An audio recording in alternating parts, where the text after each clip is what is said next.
October 1962.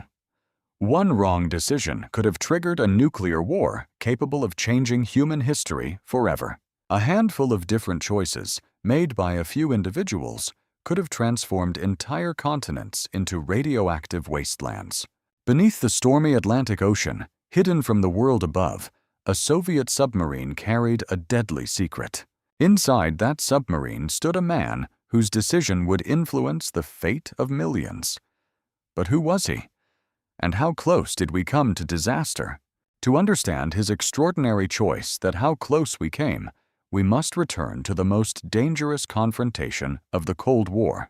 In 1962, two rival superpowers and military power that dominated global politics, the United States and the Soviet Union. Both nations possessed enormous nuclear assets, containing enough destructive power to devastate cities, destroy civilizations, and reshape human history forever. Neither government wanted war, yet neither side could appear weak, creating a dangerous cycle of mistrust, escalation, and increasingly risky decisions. Fear fueled military expansion, suspicion poisoned diplomacy, and competition pushed both nations toward dangerous extremes. Then a small Caribbean island unexpectedly became the focal point of a crisis that would bring humanity dangerously close to destruction.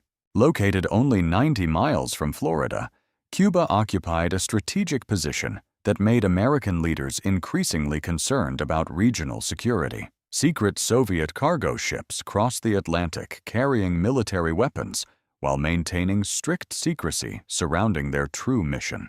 Among the shipments were nuclear missiles capable of reaching major American cities within minutes, dramatically altering the balance of power. Everything changed when American U-2 reconnaissance aircraft captured photographs that stunned intelligence officials and triggered immediate concern in Washington. The photographs revealed unmistakable evidence. Nuclear missile launch facilities were actively being constructed, bringing unprecedented danger directly to America's doorstep. Faced with alarming intelligence, American leaders gathered urgently to debate their options, knowing every decision carried enormous consequences. President John F. Kennedy addressed the nation, announcing a naval blockade designed to prevent additional Soviet missiles from reaching Cuba. American warships formed a defensive perimeter across the Caribbean as Soviet vessels continued advancing steadily toward the growing confrontation. With every passing mile, tensions intensified. Military commanders prepared for conflict, while political leaders searched desperately for a peaceful solution. Around the globe, families followed developments anxiously through newspapers and radio broadcasts, fearing nuclear war could begin without warning. Then came the moment everyone feared. Soviet ships approached the blockade, and the world held its breath as confrontation became unavoidable. Would Moscow retreat, or would Washington open fire first? The answer could determine whether millions lived or died within hours. At the final moment, several Soviet ships slowed, then turned away, offering the world a brief but fragile sense of relief. But the crisis was far from over.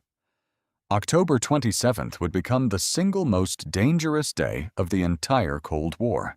Without warning, a Soviet missile shot down an American U-2 aircraft, pushing both superpowers closer than ever to open nuclear conflict. While world leaders argued above the surface, an even deadlier crisis remained hidden beneath the Atlantic, beyond anyone's immediate control.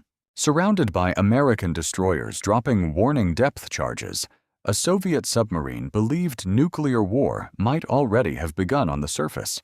Inside the submarine waited a nuclear torpedo powerful enough to devastate an entire fleet, and permission to launch depended on just 3 officers. 2 officers agreed to fire.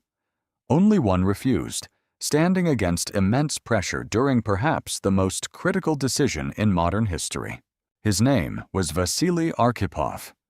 By refusing to launch that nuclear torpedo, he may have prevented World War III and saved millions of lives.